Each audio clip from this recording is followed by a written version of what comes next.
ಈಗ ಸುದ್ದಿಗಳನ್ನು ವಿವರವಾಗಿ ನೋಡ್ತಾ ಹೋಗೋಣ. ಮುಖ್ಯಮಂತ್ರಿ ಸಿದ್ದರಾಮಯ್ಯನವರು ಇವತ್ತು ದೊಡ್ಡದೊಂದು ಘೋಷಣೆಯನ್ನು ಮಾಡಿದ್ದಾರೆ. ಇಷ್ಟು ದಿವಸ ಸಿದ್ದರಾಮಯ್ಯನವ್ರನ್ನ ಇನ್ನು 2 ತಿಂಗಳಲ್ಲೋ 3 ತಿಂಗಳಲ್ಲೋ ಅಥವಾ ಇದೇ ತಿಂಗಳಲ್ಲೋ ನಾಳೆನೋ ನಾಡಿದ್ದು ಬದಲಾವಣೆ ಮಾಡೇ ಬಿಡ್ತಾರೆ ಅನ್ನುವಂತಹ ರೀತಿಯಲ್ಲಿ ಕಾಂಗ್ರೆಸ್ ನಾಯಕರುಗಳು ಮಾತನಾಡ್ತಾ ಇದ್ರು. ವಿಶೇಷವಾಗಿ ಶಾಸಕರು ತಮ್ಮ ಅಭಿಪ್ರಾಯವನ್ನು ಬಹಳ ಮುಕ್ತವಾಗಿ ಹೊರಹಾಕ್ತಾ ಇದ್ರು. ಆದರೆ ಇವತ್ತು ಮುಖ್ಯಮಂತ್ರಿ ಸಿದ್ದರಾಮಯ್ಯ 5 ವರ್ಷ ನಾನೇ ಮುಖ್ಯಮಂತ್ರಿ ಅಂತ ಘೋಷಿಸಿದ್ದಾರೆ. ಮಾಧ್ಯಮಗಳ ಮುಂದೆ ಸಾಮಾಜಿಕ ಜಾಲತಾಣಗಳಲ್ಲೂ ಕೂಡ ಅವರು ತನ್ನ ಪೂರ್ಣಾವಧಿಯನ್ನು ಬಿಂಬಿಸಿಕೊಂಡಿದ್ದಾರೆ.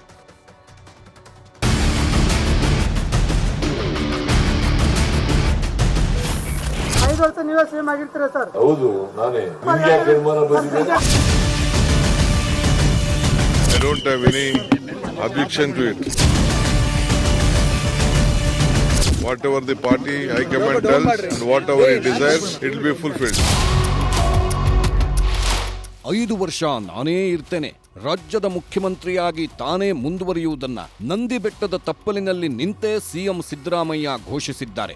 ಈ ಮೂಲಕ ಸಿಎಂ ಬದಲಾವಣೆ ಬಗೆಗಿನ ಚರ್ಚೆಗೆಲ್ಲ ಫುಲ್ ಸ್ಟಾಪ್ ಹಾಕಿಸಲು ಸಿದ್ದರಾಮಯ್ಯ ಪ್ರಯತ್ನಿಸಿದ್ದಾರೆ. ಸರ್ 5 ವರ್ಷ ನೀವೇ ಸಿಎಂ ಆಗಿರ್ತೀರಾ ಸರ್? 5 ವರ್ಷ ನೀವೇ ಸಿಎಂ ಆಗಿರ್ತೀರಾ ಸರ್? ತಾವು 5 ವರ್ಷ ಸಿಎಂ ಆಗಿರ್ತೀರಿ? ಹೌದು, ನಾನೇ. ಈಗ ಬಿಜೆಪಿ ನಿಮಗೆ ಅನುಮಾನ ಯಾಕೆ ಎಂಬ ಪ್ರಶ್ನೆಯನ್ನ ಮಾಧ್ಯಮದವರಿಗೆ ಹಾಕುವ ಮೂಲಕ ಪಕ್ಷದಲ್ಲಿ ತಮ್ಮ ಕುರ್ಚಿ ಮೇಲೆ ಕಣ್ಣಿಟ್ಟವರಿಗೂ ಅನುಮಾನ ಬೇಕಿಲ್ಲ ಎಂಬ ಸಂದೇಶವನ್ನ ರವಾನಿಸಿದ್ದಾರೆ. ಇಷ್ಟು ದಿನ ಹೈಕಮಾಂಡ್ ನಿರ್ಧರಿಸುತ್ತೆ ಎನ್ನುತ್ತಿದ್ದವರು ಇವತ್ತು ಬಿಜೆಪಿಯವರೇನು ನಮ್ಮ ಹೈಕಮಾಂಡೇ ಎನ್ನುತ್ತಲೇ ನಾನೇ 5 ವರ್ಷ ಮುಖ್ಯಮಂತ್ರಿಯಾಗಿ ಇರುತ್ತೇನೆ ಎಂದು ಪಕ್ಕದಲ್ಲೇ ಗೃಹ ಸಚಿವ ಡಾಕ್ಟರ್ ಜಿ ಪರಮೇಶ್ವರ್ ಅವರನ್ನ ನಿಲ್ಲಿಸಿಕೊಂಡು ಹೇಳಿದ್ದಾರೆ. ಅಷ್ಟೇ ಅಲ್ಲದೆ ಹೋಮ್ ಮಿನಿಸ್ಟರ್ ಕೂಡ ಅನುಮಾನ ಯಾಕೆ ಎಂಬ ಮಾತನ್ನ ಸಿಎಂ ಜೊತೆ ಸೇರಿಸುವ ಮೂಲಕ ತಮ್ಮ ಒಪ್ಪಿಗೆಯೂ ಇದೆ ಎಂಬ ರೀತಿಯಲ್ಲೇ ಮಾತಾಡಿದ್ದಾರೆ. ಸರ್ 5 ವರ್ಷ ನೀವೇ ಸಿಎಂ ಆಗಿರ್ತೀರಾ ಸರ್? 5 ವರ್ಷ ನೀವೇ ಸಿಎಂ ಆಗಿರ್ತೀರಾ ಸರ್? ತಾವು 5 ವರ್ಷ ಸಿಎಂ ಆಗಿರ್ತೀರಿ? ಹೌದು, ನಾನೇ. ಈಗ ಬಿಜೆಪಿ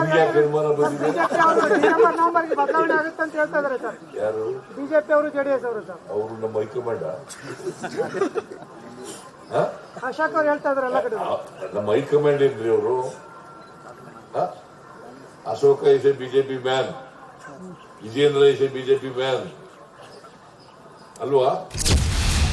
ಸಿಎಂ ಸಿದ್ದರಾಮಯ್ಯ ತಮ್ಮ ಅಧಿಕಾರಾವಧಿಗೆ ತಾವೇ ಗ್ಯಾರಂಟಿ ಕೊಟ್ಟ ಮೇಲೆ ಸಿಎಂ ಆಸೆಯನ್ನೇ ಬಿಟ್ಟವರಂತೆ ಮಾತಾಡಿದ್ರು ಡಿಕೆ ಶಿವಕುಮಾರ್. ಸಿದ್ದರಾಮಯ್ಯ ನಮ್ಮ ಲೀಡರ್, ನಾವೆಲ್ಲರೂ ಸಪೋರ್ಟ್ ಮಾಡಬೇಕು ಎಂದಿದ್ದಾರೆ. ಅಷ್ಟೇ ಅಲ್ಲ, ಅಧಿಕಾರ ಹಸ್ತಾಂತರದ ಬಗ್ಗೆ ಯಾರೂ ಹೇಳಿಕೆ ಕೊಡದಂತೆಯೂ ತಾಕೀತು ಮಾಡಿದ್ರು.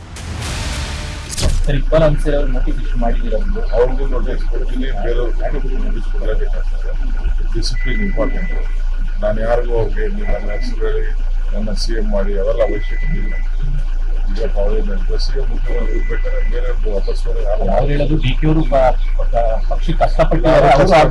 ನನ್ನಂತವ್ರು 100 ಜನ ಕಷ್ಟಪಟ್ಟಿದ್ದಾರೆ. ನಾನು ಒಬ್ಬರೇ ಪಟ್ಟಿದ್ದೇನೆ. 1000 ಜನ, ಲಕ್ಷಾಂತರ ಜನ ಕಾರ್ಯಕರ್ತರು ಕಷ್ಟಪಟ್ಟಿದ್ದಾರೆ. ಫಸ್ಟ್ ಅವ್ರ ಬಗ್ಗೆ ನಾವು ಹೇಳ್ತೀವಿ. What option I have? I have to stand by him. I support him. And I don't have any objection to it. Whatever the party high command tells and whatever it desires, it will be fulfilled. ಒಂದು ಕಡೆ ಡಿಕೆಶಿ ಆಪ್ತರು bat ಬೀಸುತ್ತಲೇ ಇದ್ದಾರೆ, ಇನ್ನೊಂದು ಕಡೆ Siddu team googly ಎಸೆಯುತ್ತಲೇ ಇದೆ. ಆದರೆ ಬದಲಾದ ಸನ್ನಿವೇಶಗಳಲ್ಲಿ ಆಪ್ತರಿಗೂ ಶಾಕ್ ಕೊಡ್ತಿದ್ದಾರೆ ಡಿಕೆಶಿ. ರಾಮನಗರ ಶಾಸಕ ಇಕ್ಬಾಲ್ ಹುಸೇನ್ಗೆ ಈಗಾಗಲೇ ನೋಟಿಸ್ ನೀಡಿದ್ರು, ಇನ್ಯಾರೂ ಮಾತನಾಡಬಾರದು ಅಂತ ತಾಕೀತು ಮಾಡಿದ್ದಾರೆ.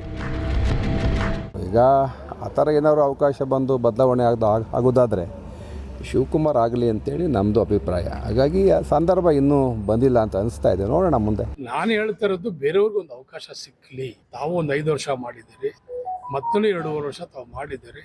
ಬೇರೆಯವ್ರಿಗೊಂದು ಅವಕಾಶ ಸಿಕ್ಕಲಿ ಅನ್ನೋ ಏಕೈಕ ಉದ್ದೇಶ ಅಷ್ಟೇ, ಬೇರೆ ಇನ್ನೇನಿಲ್ಲ. ಶಿವಕುಮಾರ್ ಅವರು ಶ್ರಮ, ಬೆವರು, ಹೋರಾಟ, ಸಂಘಟನೆ ಎಲ್ಲ ಮಾಡಿದ್ದಾರೆ. ಇವತ್ತಿನ ಪರಿಸ್ಥಿತಿಯಲ್ಲಿ ಅವ್ರಿಗೊಂದು ಅವಕಾಶ ಕೊಟ್ಟರೆ ಮತ್ತಷ್ಟು ಇನ್ನೂ ಪಕ್ಷ ಬೆಳೀತದೆ ಅನ್ನೋ ಅಭಿಲಾಷೆ ಅಂತ ಹೇಳಿ ಅವ್ರಿಗೂ ನೋಟಿಸ್ ಕೊಡ್ತೀನಿ, ಬೇರೆಯವ್ರಿಗೆ ನೋಟಿಸ್ ಕೊಡಲೇಬೇಕಾಗ್ತದೆ. Discipline important. ನಾನು ಯಾರಿಗೂ ಅವ್ರಿಗೆ ನೀವು ನನ್ನ ಹೆಸರು ಹೇಳಿ ನನ್ನ ಸಿಎಂ ಮಾಡಿ ಅವೆಲ್ಲ ಅವಶ್ಯಕತೆ ಇಲ್ಲ. ಈಗ ಸಿಎಂ ಮುಖ್ಯಮಂತ್ರಿ ಬೇಕಾದ್ರೆ ಬೇರೆ ವಾಪಸ್ ಆದರೆ ಸರ್ಕಾರದಲ್ಲೇ ಇರುವ ಸಚಿವರು, ನಾಯಕರು ಈ ಎಲ್ಲ ಬೆಳವಣಿಗೆಗಳ ಬಗ್ಗೆ ಜಾಣ ರಿಯಾಕ್ಷನ್ ಕೊಡ್ತಾರೆ. ಮುಖ್ಯಮಂತ್ರಿ ಸಿದ್ದರಾಮಯ್ಯ ಇದ್ದಾರೆ, ಅವರು ಮುಂದುವರಿತಾರೆ. ಕಾಂಗ್ರೆಸ್ ಸರ್ಕಾರ 5 ವರ್ಷ ಬಂಡೆ ತರ ಇರುತ್ತೆ.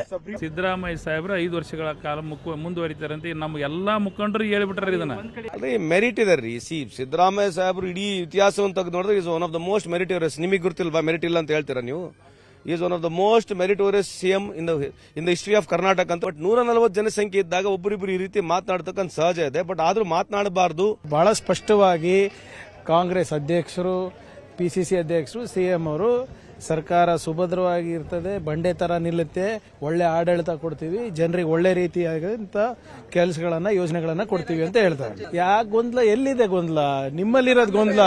ಅನಾವಶ್ಯಕವಾಗಿ ಮುಖ್ಯಮಂತ್ರಿಗಳು ಪರವಾಗಿ ಒಂದಷ್ಟು ಜನ ಮಾತಾಡ್ತಾರೆ, DCM ಪರವಾಗಿ ಒಂದಷ್ಟು ಮಾತಾಡ್ತಾರೆ. ಇದೆಲ್ಲ ಏನಾಗುತ್ತೆ ಪಬ್ಲಿಕ್ ಅಲ್ಲಿ, ನಮ್ಮ ಪಕ್ಷಕ್ಕೆ ಡ್ಯಾಮೇಜ್ ಆಗುತ್ತೆ ಅಷ್ಟೇ.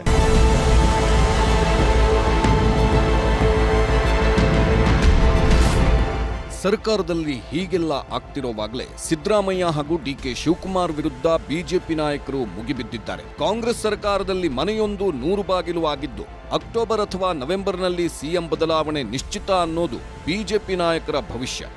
ಸುರ್ಜೇವಾಲಾ ಅವರು ಶಾಸಕರ ಅಭಿಪ್ರಾಯವನ್ನ ಪಡೆದುಕೊಂಡು ಮುಖ್ಯಮಂತ್ರಿ ಗಾದಿಯಿಂದ ಸಿದ್ದರಾಮಯ್ಯನವ್ರು ಹೇಗೆ ಇಳಿಸಬೇಕು ಅದಕ್ಕೆ ಭೂಮಿಕೆಯನ್ನ ಸಜ್ಜು ಮಾಡೋದಕ್ಕೋಸ್ಕರ ಅವ್ರು ಬಂದಿಲ್ಲಿ ಕುಳಿತಿದ್ದಾರೆ. ಮುಖ್ಯಮಂತ್ರಿ ಗಾದಿಗೆ ಇವತ್ತು ಪೈಪೋಟಿ ಪ್ರಾರಂಭ ಹೆಚ್ಚಾಗಿದೆ. ಕುದುರೆ ವ್ಯಾಪಾರನೂ ಕೂಡ ಬಹಳ ಜೋರಾಗಿ ಪ್ರಾರಂಭ ಆಗೋದಿದೆ. ಸಿದ್ದರಾಮಯ್ಯನವರು ಯಾವ ಅರ್ಥದಲ್ಲಿ ನಾನು ಉಳಿತೀನಿ ಉಳಿತೀನಿ ಉಳಿತೀನಿ ಅಂತ ಪದೇ ಪದೇ ಉಳಿತೀನಿ ಅಂತ ಹೇಳ್ತಾ ಇರೋದೇ ಡೌಟು. ಅವರ ಔಟ್ ಗೋಯಿಂಗ್ ಸಿಗ್ನಲ್ ಅದು. ಉಳಿತೀನಿ ಅನ್ನೋದೇ ಔಟ್ ಗೋಯಿಂಗ್ ಸಿಗ್ನಲ್. ಅದರಿಂದ ಅಕ್ಟೋಬರ್ ಮತ್ತು ನವೆಂಬರಲ್ಲಿ ಖಚಿತವಾಗಿ ಈ ಸರ್ಕಾರ CM ಬದಲಾವಣೆ ಆಗುತ್ತೆ. ಆದ್ರೆ ಇವರೆಲ್ಲ ಏನೇ ಹೇಳ್ತಾ ಇದ್ರು, CM ಸಿದ್ದರಾಮಯ್ಯ ಮಾಧ್ಯಮದವರ ಜೊತೆ ನಾನೇ CM ಅಂತ ಹೇಳಿರೋದನ್ನ ನಂತರ ತಮ್ಮ ಸೋಷಿಯಲ್ ಮೀಡಿಯಾ ಖಾತೆಗಳ ಮೂಲಕವೂ ರಾಜ್ಯದ ಜನರ ಮುಂದಿಟ್ಟಿದ್ದಾರೆ. ಯಾಕಂದ್ರೆ ರಾಜ್ಯದಲ್ಲಿ ಮಾಸ್ ಲೀಡರ್ ಆಗಿ ಬೆಳೆದಿರುವ ಸಿದ್ದರಾಮಯ್ಯ ಅವರ ಬದಲಾವಣೆಗೆ ಕೈ ಹಾಕಿದ್ರೆ ಅಹಿಂದ ವರ್ಗಗಳ ಸಿಟ್ಟನ್ನ ಎದುರಿಸಬೇಕಾಗುತ್ತದೆ ಎಂಬ ಮೆಸೇಜ್ ಇನ್ನು ಮುಂದೆ ಹಿಂದಿಗಿಂತ ಹೆಚ್ಚು ಪರಿಣಾಮಕಾರಿಯಾಗಿ ಪಾಸ್ ಆಗಲಿದೆ. ಇದರ ನಡುವೆ ಮೊನ್ನೆಯಿಂದಲೂ ಶಾಸಕರ ಅಭಿಪ್ರಾಯ ಸಂಗ್ರಹ ಮಾಡುತ್ತಿರುವ ರಣದೀಪ್ ಸುರ್ಜೇವಾಲಾ ಈವರೆಗೆ 40 ಶಾಸಕರೊಂದಿಗೆ 1-to-1 ಸಭೆ ಮಾಡಿದ್ದಾರೆ. ಹಾಗೆ VS ಉಗ್ರಪ್ಪ, ಈಶ್ವರ್ ಖಂಡ್ರೆ, ನಾಸಿರ್ ಹುಸೇನ್ ನಿಯೋಗದೊಂದಿಗೂ ಸಭೆ ಮಾಡಿದ್ದಾರೆ. ಮತ್ತೆ ಸೋಮವಾರ ಬರಲಿರುವ ಸುರ್ಜೇವಾಲಾ ಬೆಳಗಾವಿ ವಿಭಾಗದ 52 ಶಾಸಕರ ಸಭೆ ಮಾಡಲಿದ್ದಾರೆ. ಆದರೆ ಶಾಸಕರ ಅಭಿಪ್ರಾಯ ಏನೇ ಇದ್ದರೂ ಈಗ ಸಿದ್ದರಾಮಯ್ಯ ಕೊಟ್ಟಿರುವ 5 ವರ್ಷ ನಾನೇ CM ಎಂಬ ಗ್ಯಾರಂಟಿಯನ್ನು ಕಾಂಗ್ರೆಸ್ ಹೇಗೆ ಪಾಲಿಸುತ್ತದೆ ಎಂದು ನೋಡಬೇಕಿದೆ. ತಾವು 5 ವರ್ಷ CM ಆಗಿರ್ತೀರಿ? ಹೌದು, ನಾನೇ.